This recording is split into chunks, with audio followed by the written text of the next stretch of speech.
యాదాద్రి జిల్లా ప్రజాపాలన విజయోత్సవాల్లో భాగంగా ఈరోజు పోచంపల్లి పట్టణంలో హ్యాండ్లూమ్ వాక్లో పాల్గొన్న భువనగిరి ఎమ్మెల్యే ఖమ్మం అనిల్ కుమార్ రెడ్డి. అనంతరం చేనేత మరియు జౌళి శాఖ ఆధ్వర్యంలో నిర్వహించిన హ్యాండ్లూమ్ వాక్లో పాల్గొని కొండా లక్ష్మణ్ బాపూజీ విగ్రహానికి పూలమాలలు వేసి నివాళులర్పించారు. ఈ సందర్భంగా వారు మాట్లాడుతూ, మన ముఖ్యమంత్రి రేవంత్ రెడ్డి గారు దమ్మున్న నాయకుడు అని, రాష్ట్ర ప్రభుత్వం చేనేత కుటుంబాలకు అండగా ఉంటుందని, వారి సమస్యలను పరిష్కరించేందుకు ఎల్లప్పుడూ ముందుంటాను అని అన్నారు. అన్ని వర్గాలకు మేలు చేసే కార్యక్రమాలు ప్రజాప్రభుత్వం చేస్తుంది అన్నారు. జై చేనేత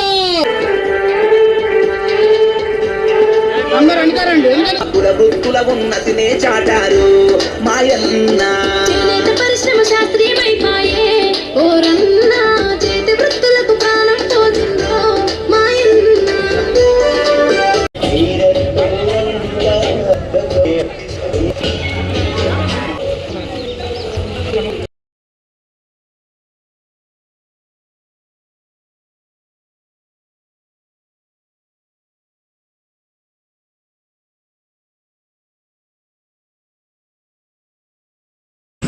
ఒక రాష్ట్రం నాయకత్వం వహించాలంటే, అది తెలంగాణ లాంటి గొప్ప రాష్ట్రం నాయకత్వం వహించాలంటే దమ్మునోడు కావాలి. దమ్మున నాయకుడు ఎవరంటే రేవంత్ రెడ్డి అని సందర్భంగా చెప్తున్నా. 40% బెస్ ఛార్జీలు పెంచాలంటే దమ్మున్న నాయకుడు కావాలి. 2 లక్షల రుణమాఫీ కావాలంటే దమ్మున్న ముఖ్యమంత్రి కావాలి. నేతన్నలకు 466 కోట్లు. మరి ఈరోజు ఏది వాళ్ళు తయారు చేసిన నేత వస్తువులు, చీరలు కానీ, వివిధ బట్టలు కానీ 466 కోట్లతో కొంటున్నాడు అంటే దమ్మున్న నాయకుడు కావాలి. 90 కోట్ల థ్రిఫ్ట్ చేస్తుండే స్కీము దమ్మున్నోడు కావాలి. ఈరోజు 266 కోట్లు సంక్షేమానికి, అభివృద్ధికి మరి నేతన్నలకే చేస్తున్నట్టే దమ్మున్న నాయకుడే కావాలని సందర్భంగా కోరుతున్నాం. మిత్రులారా, ఇవే కాదు, అనేక కార్యక్రమాలు జరుగుతున్నాయి.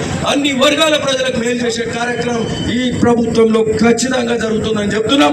ఈ యొక్క 9 రోజులు, 1వ తారీఖు నుంచి 9వ తారీఖు వరకు ఈ మాసంలో జరిగే విజయోత్సవాల్లో ఇట్లాంటి కార్యక్రమాలు అన్ని కూడా జరుగుతున్నాయి. మనకు సంబంధించి పోచంపల్లికి సంబంధించి కూడా కొన్ని అంశాలు చెప్తాం. పోచంపల్లికి సంబంధించి మన ఏదైతే మినీ ట్యాంక్ బండ్ ఉందో ఆనాడే చెప్పినాం. పోచంపల్లి అంటే నేతన్నలకు నెలవు, రైతన్నలకు మరి ఇక్కడ ఉండే ప్రాంతం, నేతన్నలు రైతన్నలు అందరు కలిసిమెలిసి ఉండే ప్రాంతం, హెరిటేజ్ విలేజ్. మరి అట్లాంటి యునెస్కో గుర్తించబడ్డ విలేజ్. ఈడ మినీ ట్యాంక్ బండ్ ఒట్టొట్టుగా చేయొద్దు. అంతకుముందున్న మినీ ట్యాంక్ బండ్ పోచంపల్లి చెరువుకు మినీ ట్యాంక్ బండ్ 4 కోట్లు 5 కోట్లే పెట్టేది. 4-5 కోట్లు సరిపోవు, 12 కోట్లతో చేస్తామని చెప్పి మినీ ట్యాంక్ బండ్ గొప్పగా చేస్తున్నాం. అది కూడా మున్సిపల్ ఆఫీస్ బ్యాక్ సైడ్ నుంచి అక్కడ పోయి జూలూరు రోడ్ కూడా కలిసే కార్యక్రమం కూడా చేస్తున్నాం. అంటే ఏది చేసినా గొప్పగా చేస్తున్నాం. అట్లనే ఇక్కడ దాదాపు 20 కోట్లతోటి ఈడ అమృత్ పథకం కింద వాటర్ రిజర్వాయర్ కూడా ఇక్కడ అవుతుంది. ఇక్కడ పోచంపల్లి మంచినీళ్ళు ఎన్నో వస్తున్నాయి. మిషన్ భగీరథ అని పెట్టి 1000 కోట్ల అప్పులు చేస్తే ఈరోజు ఎన్ని వస్తున్నాయి పైసలు, నీళ్ళు ఎన్ని వస్తున్నాయి. 100 లీటర్లు రావాలి వ్యక్తికి. అంటే ఒక ఇంట్లో 5 ఉంటే 500 లీటర్లు రావాలి. ఎన్ని వస్తున్నాయా అంటే 30-40% వస్తున్నాయి. అంటే 200 లీటర్లు వస్తున్నాయి. ఇంకా 300 లీటర్లు వస్తే మనకి సరిపోతాయి. సరిపోక బోర్ నీళ్ళు అలానే పోస్తున్నాం, మూసి నీళ్ళు. అంటే బూడిదలు వచ్చిన పన్నీర్ అవుతుంది. ఈరోజు 210 కోట్లతోటి కొండపోచమ్మ నుంచి 16 కిలోమీటర్ల పైప్ లైన్ ఒక 10 రోజుల కింద యాదగిరి గుట్టలో ఇనాగ్రేషన్ చేసుకున్నాం మనం అని కూడా ఈ సందర్భంగా చెప్తున్నాం. అది అవుతే 2-3 నెలల్లో స్వచ్ఛమైన నీరు మనకు ఈ ప్రాంతంలో, బోర్ నీళ్ళు కలపని నీళ్లు కూడా మనకి ఈ ప్రాంతంలో వస్తాయని కూడా చెప్తున్నాం. దానికి సంబంధించి ఇక్కడ వాటర్ ట్యాంక్స్ కూడా, ఎలివేటెడ్ రిజర్వాయర్ లాస్ట్ టైం చేసినాం కదా ఇక్కడ బాలాజీ ఫంక్షన్ దగ్గర చేసినాం. ఏ కాలనీ లేఅవుట్ ఏదేది వెంకటరమణ కాలనీ చేసినాం. 20 కోట్లతోటి మరి ఆ వాటర్ రిజర్వాయర్ కూడా చేస్తున్నాం. సో ఇవన్నీ సాగునీరు కోసము, అట్లే రైతన్నుల కోసం పిలాయిపల్లి కాలువకు, అట్లే ధర్మారెడ్డి కాలువలు కట్టి బునియాది గారి కాలువకు 500 కోట్ల రూపాయల శాంక్షన్ కూడా జరుగుతుందని కూడా ఈ సందర్భంగా చెప్తున్నాం. ఉత్తమ్ కుమార్ గారు ఇరిగేషన్ శాఖ మంత్రులు, మన జిల్లా మంత్రి కాబట్టి మనకు చనువు ఉంటుంది. అవన్నీ కూడా చేసుకున్నాం. బునియాది గారి కాలువ శాంక్షన్ అయింది. పిలాయిపల్లి ధర్మారెడ్డి అతి త్వరలో, ఆల్మోస్ట్ అన్ని శాంక్షన్స్ అయిపోయినాయి. అతి త్వరలో మిగతా పనులు అవుతాయి. మరి అట్లనే ఇవే కాకుండా Juluru Alinagar canal, Gollapalli canal, Pilaipalli canal ఇవన్నీ కూడా చేసుకునే కార్యక్రమం కూడా చేస్తున్నాము. అన్నిటికంటే ముఖ్యమైనది స్వచ్ఛమైన నీరు మూసీలో ప్రవహించాలి. మళ్ళా మూసి ప్రక్షాళన 30 ఏళ్ల కళ ఎవరు మాట్లాడలేని రోజులు. ఎలక్షన్ల ముందు మాట్లాడతారు, అయిపోగానే మర్చిపోతారు. రేవంత్ రెడ్డి గారు ఏం మాట ఇయ్యలే, కాంగ్రెస్ ప్రభుత్వం ఏం మాట ఇయ్యలే. మనం మాట్లాడుకున్నాం, చేసినాం. ఈ రోజు మన కళ నెరవేరుతుంది. మూసి ప్రక్షాళన కోసము ఈ రోజు పెద్ద ఎత్తున కార్యక్రమం జరుగుతుంది.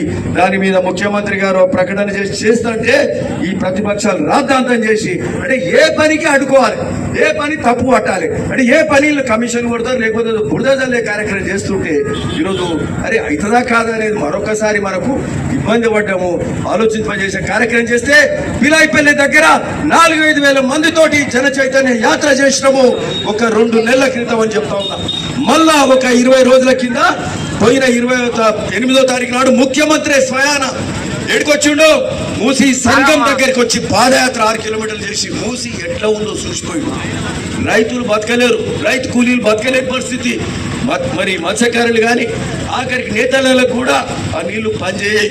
మరి కుమ్మరులు కమ్మరులు అట్లనే రజకులు అందరికీ కుల వృత్తులకు ఇబ్బంది ఉన్నారు కాబట్టి ఖచ్చితంగా చేస్తని ముఖ్యమంత్రి గారు అక్కడ సంఘం దగ్గరికి వెళ్ళి భీమలింగేశ్వర స్వామి దగ్గర దండం పెట్టుకొని మరి ఆయన ఆ రోజు చెప్పిపోయిండు.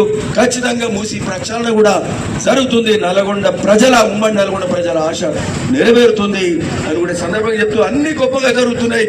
ఈరోజు ఈ విజయోత్సవం మరి అట్లే గౌరెల్లి రోడ్డు కూడా అవుతుంది. గౌరెల్లికి వెళ్ళి అటు ఒలిగొండ మీదకి వెళ్ళి తొర్రూరు పోయే రోడ్డు కూడా అవుతుంది. ఈ ప్రాంతం అంతా వ్యవసాయ భూముల ధరలు పెరుగుతాయి, రైతులు మంచిగా ఉంటారు, అంత సంతోషంగా ఉంది. కాబట్టి విజయోత్సవాలు గొప్పగా జరుగుతున్నాయి. ఇలా ప్రతిదీ నిజము, ప్రతిదీ వాస్తవం. మరి ఆ విధంగా విజయోత్సవాలు కూడా జరుగుతున్నాయి. కాబట్టి అందరము గ్రహించాలి ఏ విధంగా ఈ ప్రభుత్వం ముందుకు పోతుందని సందర్భంగా చెప్తూ పోచంపల్లి కూడా హెచ్ఎండిఏ ఫండ్స్ త్వరలో తీసుకొస్తున్నాం. మినీ ట్యాంక్ బండే కాదు, వాటిల్లో రోడ్ కానీ డ్రైనేజ్ కానీ ఇట్లాంటి కార్యక్రమాలు చేద్దాం. పోచంపల్లి మండలంలో కూడా అన్ని కార్యక్రమాలు కూడా చేసుకుందామని కూడా ఈ సందర్భంగా చెప్తూ మీ అందరికి మరొకసారి నమస్కరిస్తూ మరి హ్యాండ్లూమ్ వాక్ రోజు మరి నేతన్నలకు కూడా శుభాకాంక్షలు తెలుపుతా ఉన్నాం. మరి అందరికీ రైతన్నలకు కూడా మరి శుభాభినందనలు తెలుపుతూ థ్యాంక్ యూ.